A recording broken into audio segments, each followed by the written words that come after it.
Hi everyone friend मु आज आपको एमती गोटे डिशर ना कहबी जहाँ को शुणिला मात्र के आपे आपे स्माइल आसीज। हाँ फ्रेंड से डिशर ना है गुपचुप। फास्ट देखु मु गोटे छोट टाटे मैदा नहीं अल्प कहीं मुझे अल्प करी से छोटिया टाटे नहीं टाटे मु हाफ सुजी नहीं किसी लुण आ सोडा टिके देगी गरम पानी रे ठंडा पानी नु गरम पानी अल्प अल्प कर दलुची पूरा टाण करी सफ्ट जमी नरम जमी न हम काठुआ हो पूरा टाण कर दलिबे दलिकी भलसे दलिकी 5 ରୁ 6 घंटा ढांकी रखिदे। देखो मुझे दलुची दलिकी 5-6 घंटा रखला केमती हो जाए एबे मु आनुची गुपचुप बनाइए भल दलिदेबा दली देगी गोटे गोटे गुंडा भाया करदे जमी रुटी करूँ गोला गोटे गोटे गोला भाया करदे भी भलिकी दलिदबा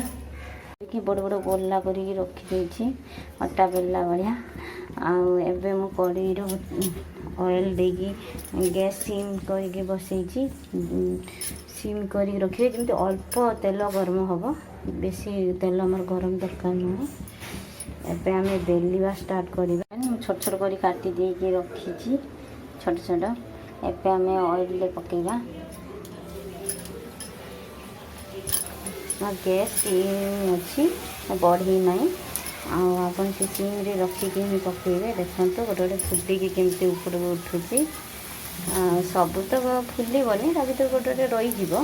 आपन ताको रखिदे पछरे पांपड़ी चाट करदे सी भी टेस्टी लगे। आपण भी मो भली बहुत जन बाहर थे सबु जगार तो ये गुपचुप मिलू नते कौन आप मन हो खायापी आप देखिए एमती प्रणाली चेष्टा करेंगे देखिए भल माने बढ़िया सुंदर फुलब आ खायापी भी टेस्ट लगे जमा माने पूरी भाया नरबनी केते लोकंर पूरी भाया नरमी जाऊँगी देखु मत के बढ़िया फुली भी हूँ सिम कर समय भाजीदेवे। देखु सबू जगह फुली जाइए बेलून भाया फुलची भल देखो